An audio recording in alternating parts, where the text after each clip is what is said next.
What's up, our space fans? Today, we've got 3 Am I the A-hole stories. Hope you like them. First up, am I the a-hole for telling my girlfriend to live with the decision she made? Me and my girlfriend, Autumn, fake name, had our child 8 months ago.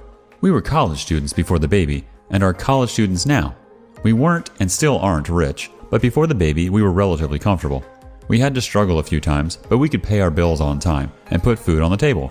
We didn't have to panic at the end of every month, basically. Also, I used protection. When we found out Autumn was pregnant, she seriously considered whether or not she wanted an abortion. She would always speak to me about it, but wouldn't really care for my opinion any time I tried to offer it. I was okay with that, because it's her body and she should choose what she wants. When she finally did ask, however, I gave her my honest opinion. I told her that I love her and will support whatever decision she makes, but we simply don't have any money to support a baby. And if she chooses to have the baby, we'll be struggling badly. Fast forward a few months later, and she's permanently decided she wants to keep the baby. I supported her, obviously. It's now been 8 months and 2 days since the birth of my daughter. The problem here is that every other day, she complains and lets it be known that she wouldn't have chose to have our baby if she knew we'd be in such a financial situation. Finally, after 8 months, I got fed up. I told her, the facts are you chose to have a baby, and you're not going to say every day how you regret having her. Be a grown-up and live with the decision you made.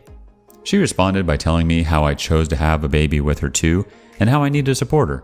Basically, she started yelling, and I just took our daughter and left. It's been a few days since this happened, and she has said multiple times she doesn't think she's wrong. I really just want a third opinion. Am I the asshole? In my opinion, OP, I don't think you're the a-hole. I get that it's hard to have a child, especially in a financially unstable situation, but I think parents should never ever say that they regret having their kids. Kids never need to hear their parents say that, and if parents say it every day, it's only a matter of time before the kid picks up on it. She's 8 months old now, but she is learning to understand language. Everything she hears, while she may not understand the words yet, are being ingrained in her subconscious memories and may affect her as she grows older. She understands a ton now. Pretty soon, she'll understand words and be saying words herself. Do you and your girlfriend want her to know from a young age what a burden she is? Time to stop saying she was a mistake, and time to stop thinking of her that way. Both of you need to accept the decision you made, or decide if your child would be better off if you gave her up for adoption, so you can start over with people who would love her and be glad to have her. Whew, that was a good opening story. How about this next one? Am I the a-hole for uninviting my family from a wedding because they want to share it with my sister? To preface this, we only got engaged about 10 weeks ago and have plans for November 2021, but if there's still issues at the time, we'll postpone. My sister, we'll call her Rosie, and I have always had a complex relationship, but my bigger problem is her fiancé, we'll call him Mick, who I detest with my entire being. Mick is like a caricature of the phrase toxic masculinity. One time, my daughter, age 7, painted my son, age 5, and my fiancé's nails. And Mick called my son and fiancé sissies because they had nail polish on. He's also hit on me in the past and slut-shamed me.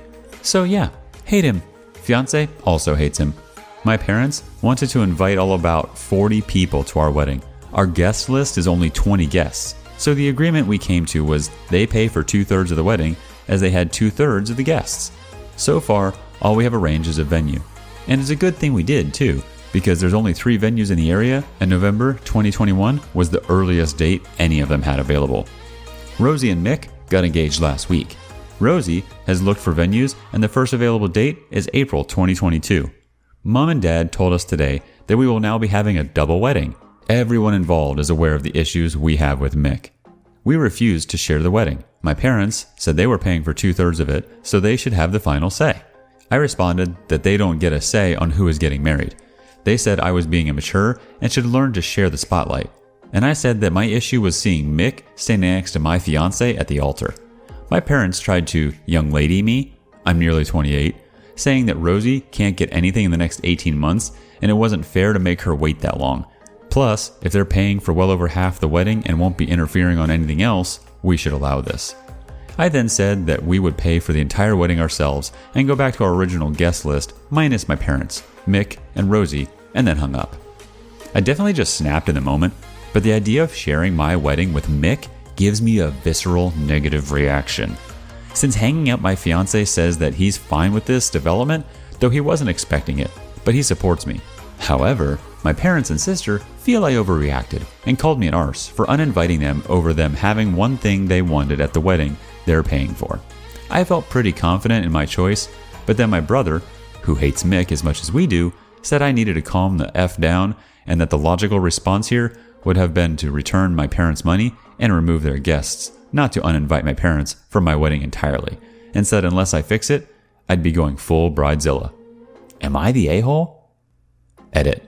To be clear, I am 100% returning the money. The idea of the money was that we add my parents' guests, which is no longer happening, so I will be returning their money. OP, you are not the a-hole.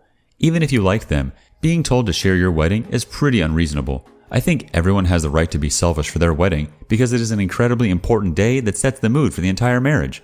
I agree with you declining their money and their guests. Good for you for standing up to them.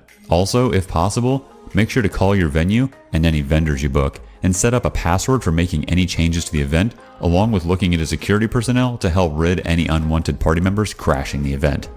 Also, even if you manage to resolve this and let them attend as guests, please set some very clear boundaries with your parents and do not accept money from them because they will pull exactly the same stunt about anything in your wedding that they want to change. Whew, wedding drama. Crazy, right?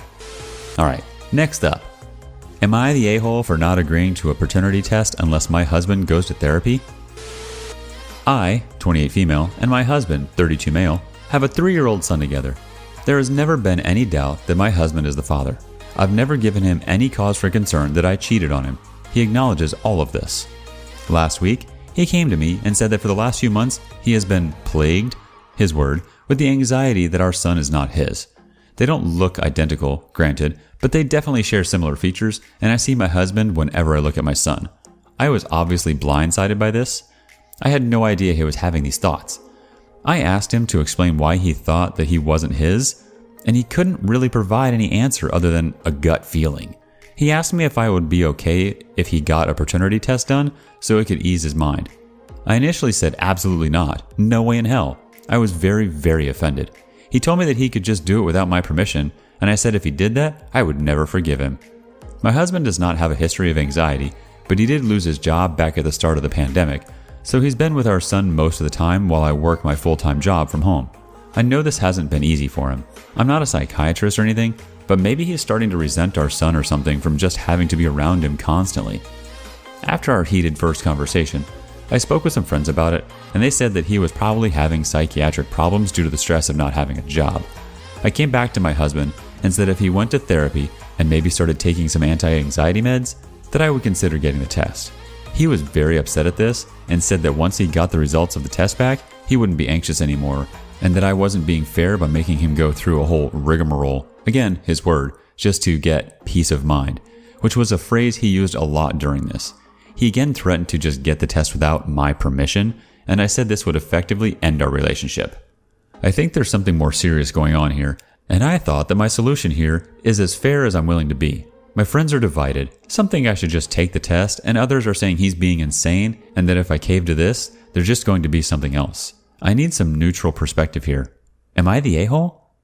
Edit. I haven't read all the comments here because the amount of responses has been overwhelming.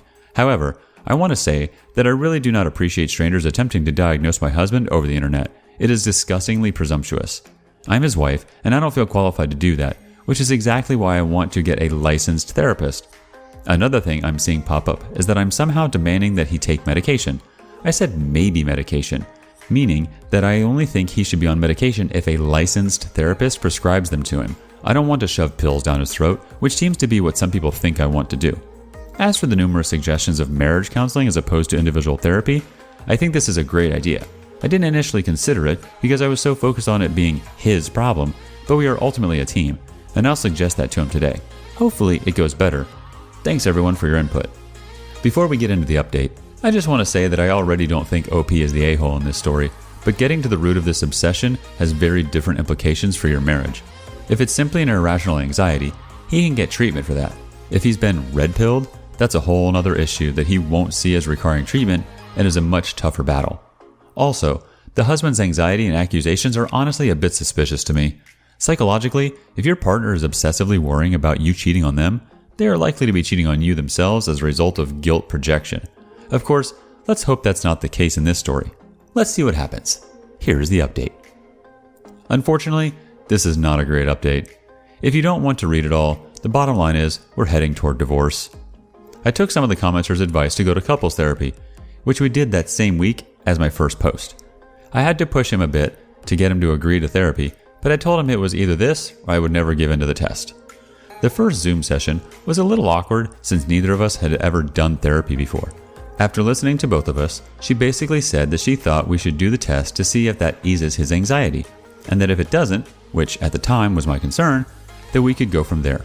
So my husband was thrilled, and I agreed, but I wanted to be on Zoom with a therapist when we received the results so we could talk it out with her there, which he was fine with. So we do the test, and we did our Zoom session with our results were in. And surprise, surprise, the paternity test says he's 99% likely to be the father. He didn't appear to be relieved or happy or anything of what I expected. Maybe this was unfair, but I did expect him to cry and maybe apologize to me for his lack of trust. This wasn't just my imagination though, because when the therapist asked him in our first session how he would feel if the test came back saying he was the father, he said he would feel relieved. But he was angry. He kept saying that it was over and that he didn't want to talk about it. He kept repeating, "It's done," over and over when the therapist would try to ask a question about how he was feeling. And he was obviously not listening when I tried to talk about my feelings. And when I told him I wanted to talk about it, he yelled at me, which he never does. What else is there to effing talk about? I was mortified that he was talking to me this way in front of a therapist, and she said we should schedule a new session once he had time to process. After the session, he wouldn't look at me or speak to me. That he was so upset that he was our wonderful son's father made me absolutely lose my mind. We screamed at each other, and it ended with me saying that I couldn't do this anymore. He's at his brother's apartment now, finally away from our son, which is obviously what he wanted all along, and my mom is now staying at my place to help me out around the house. I texted him this weekend asking if he wanted to do another therapy session, and he asked if I really thought that would help, and I had to admit that I didn't. The speed at which this whole thing happened. Just a month ago, I would have said we have a happy marriage. Is still completely shocking to me, but I don't see us recovering from this. This felt cathartic to type out though, so thanks I guess? I'm so sorry for this outcome, OP. I think he already wanted to end the marriage for whatever reason, and the paternity thing was just a ruse. He probably figured either you'd be so outraged that it could send you two into a downward spiral in which you'd look like the bad guy for refusing to do the test, or maybe there was some chance he wasn't the father and he could then feel righteous in his reasoning for leaving you. Now, he's acting like such an a-hole that you want to leave him. So, I think he wants your marriage to end, but doesn't have the guts to do it properly. Sorry, good luck.